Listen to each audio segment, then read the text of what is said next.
إن هذا القرآن يهدي للتي هي أقوم ويبشر المؤمنين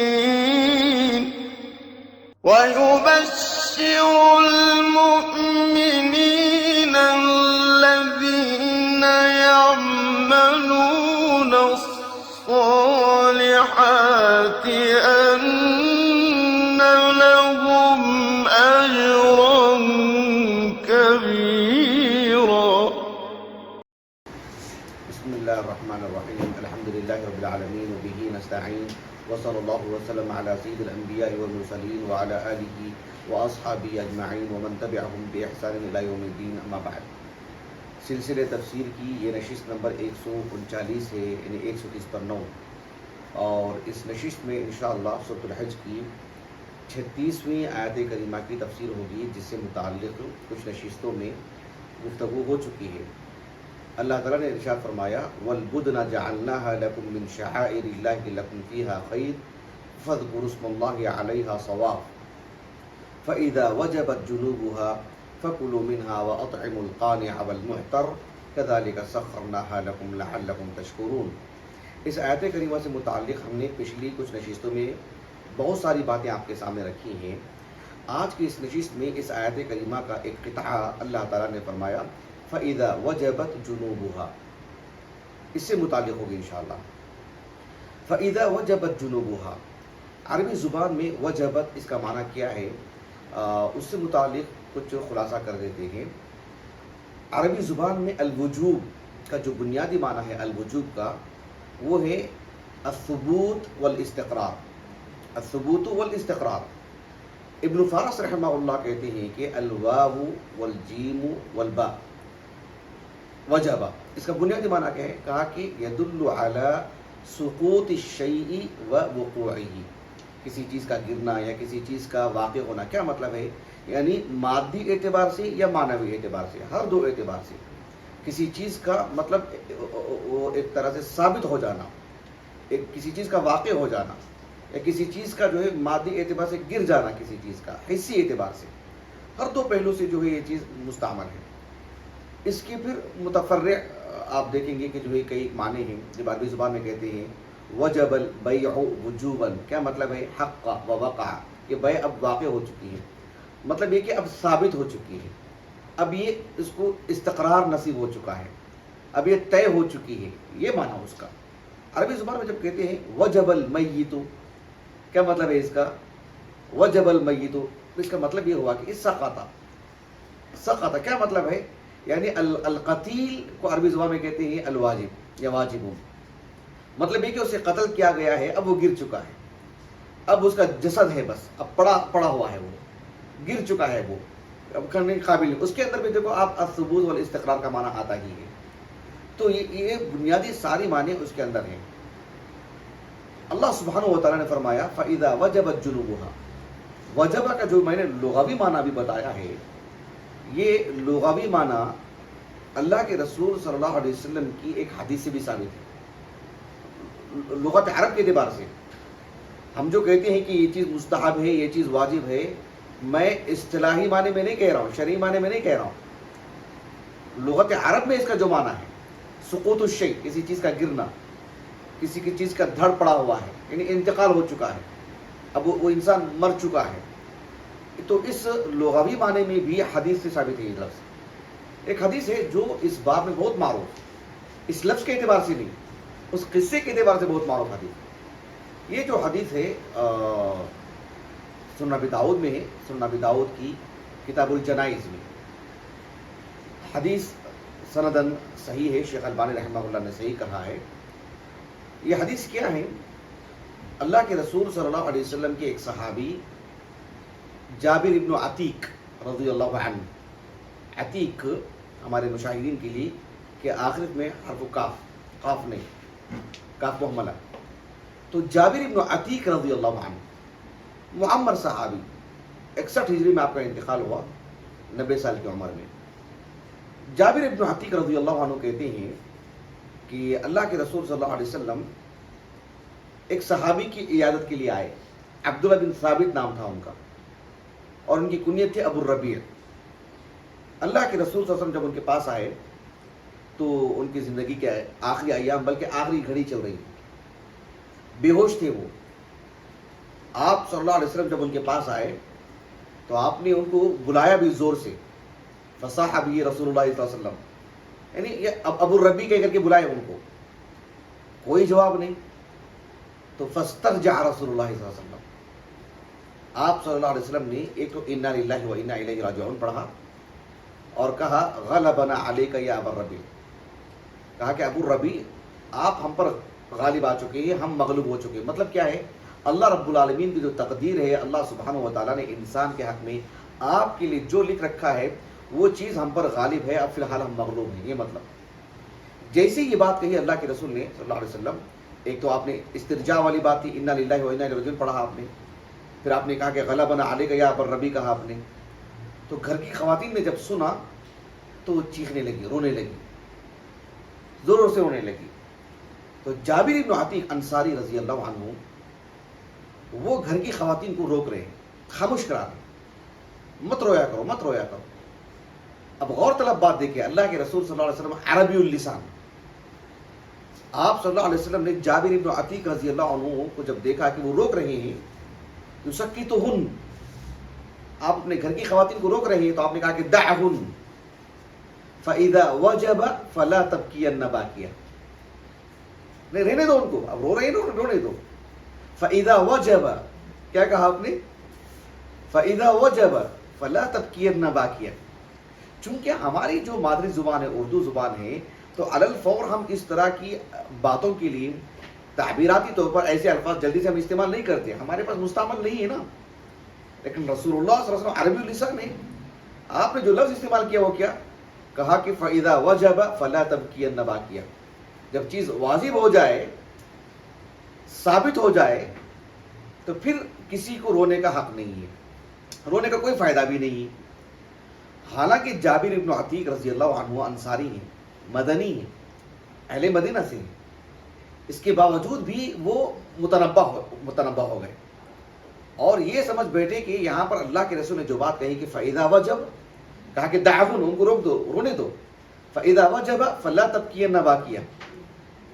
تو جابر ابن عتیق رضی اللہ عنہ یہ سمجھ بیٹھے کہ جو یہ وجبہ کا جو فعل استعمال کیا اللہ کے رسول نے صلی اللہ علیہ وسلم, کس معنی میں ہوگا یہ, آیا یہ عام جو لغت عرب میں مستعمل ہے اس معنی میں, یا بحیثیت نبی آپ کو یہ خاص اس سے معنی مراد لے رہے ہیں. فوراً پوچھا کہ ومل وجوب یا رسول اللہ, جو آپ نے کہا کہ فاذا وجب, تو الوجوب کا یہاں پر معنی کیا ہے. تو آپ صلی اللہ علیہ وسلم نے جو پہلے آپ نے جس مقصود کے لیے اس لفظ کو استعمال کیے تھے, جو عام معنی تھا لغت عرب نے, آپ نے کہا کہ الموت. الوجوب کیا ہے, الموت. کیوں, اس لیے کہ وجب المیت اذا سقط. اس قبیل کی باتیں آپ کو احادیث میں بہت مل جائیں گے آپ کو, جس میں اللہ کے رسول صلی اللہ علیہ وسلم جب کسی لفظ کا استعمال کرتے ہیں تو کبھی اس کو عام لغت عرب میں جو معنی ہے وہ مراد لیتے ہیں, کبھی شریعت اس میں ایک زائد معنی بھی داخل کرتی ہے, اور اس اعتبار سے اللہ کے رسول اس سے استعمال کرتے ہیں. قرآن مجید میں بھی ایک کثرت سے احادیث مبارکہ میں بھی, لیکن صحابہ کا متنبہ ہونا یہ جو ہے مطلب قابل دید ہوتی چیز ہے کہ صحابی عربی لسان ہونے کے باوجود بھی اللہ کے رسول سے پوچھتے ہیں کہ یہاں پر مراد کیا ہے آپ کی, کیا کہنا چاہ رہے ہیں آپ یہ, وغیرہ وغیرہ. بہت ساری چیزیں الوہن سے متعلق حدیث جو ہے معروف. تو اس حدیث میں جو بات مجھے بتانی تھی وہ کیا ہے کہ وجبہ کا بنیادی طور پر جو معنی ہے وہ, اسی لیے ابو عبداللہ القرطبی رحمہ اللہ کہتے ہیں کہ قرآن مجید میں احادیث مبارکہ میں اس طرح کی کنایات بہت مذکور ہیں. اب اس آیت کریمہ میں یہ دیکھو آپ, ایک جانور کو جب ذبح کرتے ہیں تو جانور کا ذبح کیے جانے کے بعد اس کی جب موت آ جاتی ہے, مر جاتا ہے مکمل طور پر, اس کا دھڑ ٹھنڈا پڑ جاتا ہے, پورا خون نکل جاتا ہے, اور اس جانور میں حرکت نہیں رہی, اب وہ جانور مر چکا ہے, اب اس کا جو ہے چمڑا نکالا جا سکتا ہے, اب اس کو جو ہے مطلب اس کے ٹکڑے کیے جا سکتے ہیں. اس کے لیے اللہ سبحانہ و تعالیٰ نے ماتا کے بجائے, ماتا جو فعل ہے مرنا, اس کی بجائے اللہ سبحانہ و تعالیٰ نے وجبہ کا فعل استعمال فرمایا, ایک کنایا ہے وہ. اور اسی آیت کریمہ میں دیکھو اللہ سبحانہ و تعالیٰ نے کیا فرمایا, والبدن جعلناها لكم من شعائر الله لكم فيها خير. اس کے بعد کیا فرمایا اللہ تعالیٰ نے؟ فاذكروا اسم الله عليها صواف. صواف کا معنی تو ہم نے تفصیل سے بتا دیا ہے. تو فاذكروا اسم الله جو اللہ رب العالمین نے کہا فاذكروا اسم الله عليها، کیا مطلب اس کا؟ یعنی ذبح کرنے کی طرف اشارہ ہے نا، نہر کرنے کی طرف اشارہ ہے نا. اللہ رب العالمین نے فصل لربک ونحر، ونحر والی بات تو یہاں نہیں کہا، ونحر نہیں کہا اللہ رب العالمین نے، اذبحوا نہیں کہا رب العالمین نے، کہا کہ فاذکروا اسم اللہ علیہا. فاذکروا اسم اللہ علیہا، یہ جملہ اس بات پر دلالت کر رہا ہے کہ کنایہ ہے کہ آپ ان کو ذبح کریں، آپ ان کو نہر کریں. اور فَإِذَا وَجَبَتْ جُنُوبُهَا، یہ بھی کنایہ ہے. تو ابو عبداللہ القرطبی رحمہ اللہ کہتے ہیں کہ اس طرح کی جو ہے قرآن مجید میں جو کنایات والی بات ہے کئی مقامات پر ہے، جو تصریح سے کہیں زیادہ اپنے اندر معنی رکھتا ہے، کئی خوبیاں رکھتا ہے، کئی باریکیاں رکھتا ہے، اور غور و فکر کی مطلب کئی پہلو جو ہے مطلب اجاگر ہوتے ہیں اس میں. یہ چیز جو ہے مطلب بڑی اہم ہوتی ہے. تو اللہ سبحانہ وتعالیٰ نے فرمایا فَإِذَا وَجَبَتْ جُنُوبُهَا. تو ہم نے اب تک جو آپ کو معنی بتایا وجبہ کا ایک حدیث مبارکہ کی روشنی میں، وہ تو اس معنی میں ہے، کس معنی میں؟ لغت عرب کے اعتبار سے. لیکن وجبت جنوبها والی جب واجبات ہے، وجوب الجنوب جسے کہتے ہیں، وجوب الجنوب، یہ حدیث میں اس معنی ہی میں مذکور ہے، یعنی اسی معنی میں. فَإِذَا وَجَبَتْ جُنُوبُهَا، ایک جانور کا دھڑ جو بالکل پڑا رہتا ہے یوں ہی ذبح کرنے کے بعد، نہر کرنے کے بعد، تو اس معنی میں بھی ایک حدیث میں یہ چیز مذکور ہے. ایک حدیث مبارکہ ہے جو امام ابو داؤد رحمہ اللہ اپنے السنن کی کتاب المناسک میں لے کر کے آئے ہیں. اور امام ابو داؤد رحمہ اللہ نے تو کوئی حکم نہیں لگایا اس پر، اپنے سکوت اختیار فرمایا ہے. امام ابو عبداللہ الذہبی رحمہ اللہ کی جو سیر اعلام النبلاء ہے، آپ اس کا جو ابتدائی حصہ ہے دیکھو، اللہ کے رسول کی سیرت ہے اس میں. تو آپ علیہ الصلوۃ والسلام کی سیرت کے بیان میں بھی اس حدیث کو لے کر کے آئے ہیں، گویا کہ اللہ کے رسول صلی اللہ علیہ وسلم کی ایک معجزاتی چیز بتانے کے لیے. اس میں دلائل نبوہ سے کیا تعلق ہے وہ میں آپ کو بتاؤں گا انشاءاللہ. لیکن اس حدیث کو ذکر کرنے کے بعد حدیث حسن کہا امام ذہبی رحمہ اللہ نے، الحدیث حسن ایسے کہا آپ نے.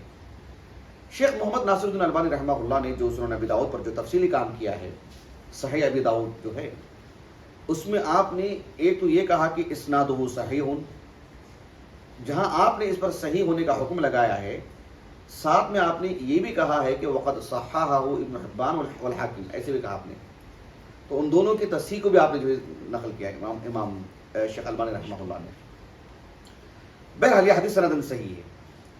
یہ جو حدیث ہے، جیسے کہ میں نے آپ کو کہا کہ سنن ابی داؤد کی حدیث کتاب المناسک کی، اس حدیث کے جو راوی ہیں وہ صحابی ہیں عبداللہ بن قرط الازدی رضی اللہ عنہ. آپ ذرا تعجب ہوگا آپ کو، آپ حیران ہو جائیں گے. ذرا غور کیجیے آپ، آج ہم جس معاشرے میں جی رہے ہیں الحمدللہ، ہم ایک مسلم گھرانے میں پیدا ہوئے ہیں الحمدللہ. یہ جو عبداللہ بن قرط رضی اللہ عنہ ہیں، ان کا نام زمانہ جاہلیت میں شیطان نام تھا. ان کا نام ہی تھا شیطان. ہو سکتا ہے مطلب لغوی اعتبار سے ان کا نام رکھا گیا، لیکن نام تھا شیطان. اللہ کے رسول صلی اللہ علیہ وسلم جہاں کئی ایک صحابہ کے ناموں میں جو تغییر فرمائی نا آپ نے، نام بدلے نا آپ نے، اس میں ان کا بھی نام بدل کر کے عبداللہ نام رکھا آپ نے. شیطان ابن قرط نام تھا ان کا، عبداللہ ابن قرط رضی اللہ عنہ. بہرحال عبداللہ بن قرط رضی اللہ عنہ کہتے ہیں کہ اللہ کے رسول صلی اللہ علیہ وسلم نے فرمایا کہ ان اعظم الایام عند اللہ یوم النحر. اللہ سبحانہ و تعالیٰ کے ہاں جو سال کے 355 دن ہیں، 355 دن، عربوں کے ہاں کسر نہیں ہے، اس وجہ سے 360 بولتے ہیں. رہا مسئلہ 365 والی جو بات ہے وہ تو شمسی اعتبار سے ہے، جو اللہ رب العالمین کے جو نظام میں ہے وہ 355 دن والی بات ہے. تو آپ صلی اللہ علیہ وسلم نے فرمایا کہ جو سال کے جو ایام ہوتے ہیں اللہ کے ہاں مقام اور رتبے کے اعتبار سے سب سے عظیم جو دن ہے وہ یوم النحر ہے. ان اعظم الایام عند اللہ یوم النحر.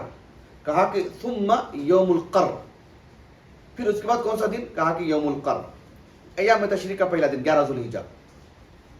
11 ذی الحجہ جو ہے یہ جو یوم القر ہے. تو پھر اس دن کی عظمت ہے.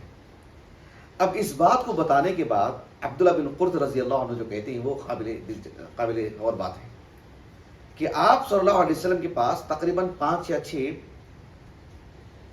البدن کہتے ہیں، جسے میں نے بتایا آپ کو کہ اس اونٹنی کو کہتے ہیں یا اس گائے کو کہتے ہیں جو ایک حاجی مینا میں جو ہے مطلب نہر کرتا ہے، ذبح کرتا ہے، خصوصی طور پر اسی کے لیے لفظ آتا ہے.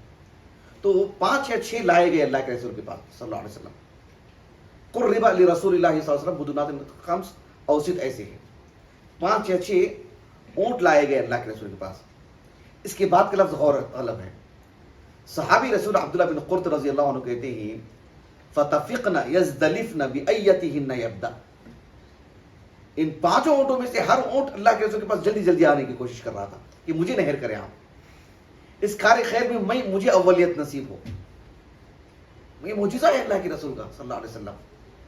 گویا کہ اللہ سبحانہ و تعالیٰ نے ان جانوروں میں بھی اتنا شعور رکھے ہیں کہ وہ پیارے رسول صلی اللہ علیہ وسلم کی شان عظمت کو سمجھ رہے ہیں, رسول اللہ صلی اللہ علیہ وسلم کی جو ہے عالی رتبے سے واقف ہو رہے ہیں. فَتَفِقْنَ يَزْدَلِفْنَ بِأَيَّتِهِنَّ يَبْدَأ. اس حدیث میں جو ایک اور بات آتی ہے وہ یہ, صحابی رسول عبداللہ بن قرط رضی اللہ عنہ کہتے ہیں کہ فَإِذَا وَجَبَتْ جُنُوبُهَا. جب اللہ کے رسول نے انہیں نہر کر دیا اور جو ہے وہ ایک پہلو جو ہے گر گئے, وہ لفظ دیکھ رہے ہیں ہم فَإِذَا وَجَبَتْ جُنُوبُهَا, فَإِذَا وَجَبَتْ جُنُوبُهَا. اب ہمارے پاس جو اردو زبان میں جو یہ چیزیں مستعمل ہیں تو یہ آتی ہی نہیں ہے. اب اہل عرب فی الحال کیا استعمال کرتی ہیں ہمیں نہیں معلوم ہے, لیکن صحابی رسول کہہ رہے ہیں جو ان کے پاس ایک عام الفاظ ہیں. کہا کہ فَإِذَا وَجَبَتْ جُنُوبُهَا, جب وہ جو سارے کے سارے اونٹ جو ہے مطلب نہر کر دیے گئے اور مکمل طور پر جو ہے وہ ٹھنڈے پڑ گئے, ان کی پوری روح نکل گئی اور پھر حرکت ختم ہو گئی, تو اللہ کے رسول صلی اللہ علیہ وسلم نے صحابہ سے کہا من شاء اقتطع, من شاء اقتطع. کہا کہ اب جو جہاں سے جو ٹکڑا لینا چاہیں اپنی طرف سے لے کر کے جا سکتے. ایک غور طلب بات ضمناً ایک بطور فائدے کی, میں نے دیکھا کہ اس میں چونکہ اللہ کے رسول کا ایک معجزہ ہے تو دلائل النبوہ پر لکھی گئی جو کتابیں ہیں خصوصیت کے ساتھ امام ابو بکر البیہقی ہیں رحمہ اللہ, اور ابو نعیم الاصبہانی ہیں, دیگر بھی اصحاب علم ہیں, علامہ الماوردی ہیں. میں نے دیکھا کسی نے اس حدیث کو جو مطلب اپنی اپنی کتاب میں لے کر کے نہیں آئے ہیں. ممکن ہے ان اصحاب علم نے کبھی اس کا اہتمام نہ کیا ہو کہ جو ہے سارے احادیث کو لے کر کے آئے ہیں. اور دوسری بات یہ ہے کہ ان اصحاب علم نے جو کام کیا ہے وہ اتنا بڑا کام ہے, اتنا وسیع کام ہے, یعنی استدراک کرنے کے لیے بھی شرم آتی ہے. بات واضح ہوگی آپ کو, یعنی اتنا بڑا کام ہوا ہے کہ ہمیں اس کا شکر ادا کرنا چاہیے. لیکن بطور فائدے کے, کیونکہ کوئی طالب علم یہ نہ سمجھے کہ یہ حدیث بھی اس میں ہوگی, بس اس حد تک ایک فائدے کے طور پر. لیکن ایک عالم دین ہے 6ویں صدی ہجری کے, معروف علمی دنیا میں وہ قوام السنہ سے جانے جاتے ہیں. کس سے؟ قوام السنہ سے. ان کا نام تھا اسماعیل بن محمد, کنیت ابو القاسم. قوام السنہ سے معروف ہیں, علماء اصبہان میں سے ہیں, 535 ہجری سے وفات ہے ان کا. تو ان کی بھی ایک کتاب ہے دلائل النبوہ. اس میں البتہ آپ اس حدیث کو لائے ہیں لیکن کسی عنوان کے بغیر, بس ایک فصل کے طور پر جو ہے اس حدیث کو لائے ہیں, کوئی عنوان آپ نے نہیں دیا ہے اس کو. بہرحال یعنی اس سے اس حدیث کا جو بھرم باقی رہ جاتا ہے. دلائل النبوہ سے اس کا تعلق ہے, کسی نے تو اس پر کام کیا الحمدللہ. تو دلائل النبوہ سے اس کا تعلق ہے. بہت ممکن امام ظاہری رحمہ اللہ نے اسی قبیل سے لائے ہیں. اب کہنے کا مقصد یہ ہے کہ اس حدیث میں جو الفاظ ہیں فَإِذَا وَجَبَتْ جُنُوبُهَا, صحابی نے وہی الفاظ استعمال کیے جو اللہ رب العالمین نے کہا کہ فَإِذَا وَجَبَتْ جُنُوبُهَا, وہی الفاظ استعمال کیے. خیر, آج کی اس نشست سے متعلق ایک آخری بات یہ ہے, ابن عاشور رحمہ اللہ نے کہا کہ اللہ تعالیٰ نے کہا وَالْبُدْنَ جَعَلْنَاهَا لَكُم مِّن شَعَائِرِ اللَّهِ لَكُمْ فِيهَا خَيْرٌ فَاذْكُرُوا اسْمَ اللَّهِ عَلَيْهَا صَوَافٌ. اس کے بعد اللہ نے کیا فرمایا فَإِذَا وَجَبَتْ جُنُوبُهَا, کہا کہ فَكُلُوا مِنْهَا. جب جانور گر جائے اور اس کی روح نکل جائے, حرکت بند ہو جائے, تو پھر فَكُلُوا مِنْهَا. ظاہر بات یوں تو نہیں کھائیں گے نا, وہ کھانے سے متعلق جو انتظام کرنا ہے وہ کر کے کھائیں گے. لیکن اللہ سبحانہ و تعالیٰ نے یہ بات کیوں فرمائی فَإِذَا وَجَبَتْ جُنُوبُهَا؟ ایک تو یہ بات ہے کہ جانور کا زندہ رہتے ہوئے کہیں سے بھی اس کا ٹکڑا نہیں لے سکتے. ایک تو اس کے لیے تعذیب کی بات, جانور کے لیے تکلیف کی بات. دوسری بات یہ ہے کہ وہ ٹکڑا اس کے لیے میتہ تو نہیں ہے کہ میتہ تو نہیں کا درجہ رکھتا ہے, وہ گویا کہ مردہ نہیں کھا رہا ہے وہ. ایک تو اس پہلو سے بھی اللہ نے ایک بات بیان فرمائی کہ فَإِذَا وَجَبَتْ جُنُوبُهَا, تاکہ جو اس کا فائدہ ہے اس کا, تاکہ اس سے پہلے یہ نہیں کھانا چاہیے. ایک دوسرا فائدہ فَإِذَا وَجَبَتْ جُنُوبُهَا, گویا کہ اس میں توقیت والی بات ہے. توقیت کا مطلب ایک وقت بتایا جا رہا ہے. فَإِذَا وَجَبَتْ جُنُوبُهَا کیا مطلب ہے, یعنی جب جانور کی روح نکل جاتی ہے تو پھر آپ اس میں تاخیر نہ کریں. فَإِذَا وَجَبَتْ جُنُوبُهَا, تو آپ کو علی الفور کیا کرنا ہے فَكُلُوا مِنْهَا, علی الفور آپ اس کو اپنے لیے استعمال کریں، خود کھائیں، اوروں کو کھلائیں، ذخیرہ بھی کر کے رکھیں. مطلب کیا ہے؟ یعنی اب آپ نے اللہ سبحانہ و تعالیٰ کے راستے میں اس جانور کو جو آپ نے نہر کیا ہے، ذبح کیا آپ نے، اب اللہ سبحانہ و تعالیٰ کی جو عبادت کا جو معاملہ ہے بہت وسیع معنی میں ہے. آپ نے جو نہر کیا، ذبح کیا ہے، وہ بھی اللہ رب العالمین ہی کی خاطر. اب اس کو تسلسل رکھیں آپ. اب اس میں جیسے ہی جو حرکت ختم ہو گئی، روح نکل چکی ہے مکمل طور پر، پھر آپ اللہ رب العالمین کی تعبد کا ایک اور حصہ کہ آپ اللہ کی خاطر آپ اس کو اس میں استعمال میں لائیں، اب اس کو کھائیں، اب اس کو کھلائیں، فقراء میں تقسیم کریں، ملاقاتیوں کو دیں، آپ خود بھی کھائیں. آپ اس میں اسراء والی بات جلدی کریں آپ اس میں، کیونکہ یہ تعبد والی بات ہے، اللہ کی عبادت کا معاملہ ہے، تو اس میں ہم جلدی کریں. اسی لیے بعض اہل علم نے اس کو استحباب کی حد تک بات کہی کہ یوم النحر، ایک حاجی جب جانور ذبح کرتا ہے تو وہ اپنا جو فطور والا معاملہ ہے، یعنی اپنا جو عید الاضحیٰ سے پہلے تو کچھ نہیں کھانا ہے نا، تو پھر کچھ بھی کھانا ہے تو اسی سے لے کر کے کھائے، تو پھر کتنا جلدی کرنا پڑے گا اس کو. عام طور پر اس کا معاملہ ہے، مطلب اس کا خیال رکھا جاتا ہے مسلم گھرانوں میں، مسلم معاشرے میں، ہمارے پاس یہاں پر بھی. لیکن حجاج کے لیے اتنا آسان نہیں ہے کہ جہاں ان کا جانور ذبح کیا جاتا ہے وہ گوشت ان کو علی الفور مل جائے، یہ آسان نہیں ہے. لیکن گھرانوں میں جو بات ہوتی ہے یہ اس میں جو اس حد تک ہے کہ جو ہے اسی سے وہ جو ہے مطلب ناشتہ کر سکتے ہیں، اسی سے جو ہے اپنے کھانے پینے کا آغاز کر سکتے ہیں. تو اس لیے اللہ رب العالمین نے اس کی توقیت بتائی کہ فَإِذَا وَجَبَ الجُنُوبُ آگے فَكُلُوا مِنْهَا. ہر دو پہلو سے جو ہے اس کی افادیت ہے، تاکہ اللہ رب العالمین کے آخرت میں بھی اس کو ثواب ملے، اس میں بھی اس کو جلدی کرنی چاہیے. اللہ سبحانہ و تعالیٰ سے دعا ہے کہ اللہ رب العالمین ہماری اس نشست کو، ہمارے اساتذہ، ہمارے والدین، ہمارے کل معاونین، ہمارے مشاہدین، ہمارے اہلیہ کے لیے، ہمارے فرزندان کے لیے اللہ تعالیٰ ہمارے لیے ذخیرہ آخرت کرے، اور ہمارے خصوصی معاون عامر بن الیاس اور حافظ عبد المتین ابو عوانہ کو اللہ رب العالمین اجر عظیم سے نوازے، علم نافع عطا فرمائے. سبحانک اللہم و بحمدک، اشہد ان لا الہ الا انت، استغفرک و اتوب الیک.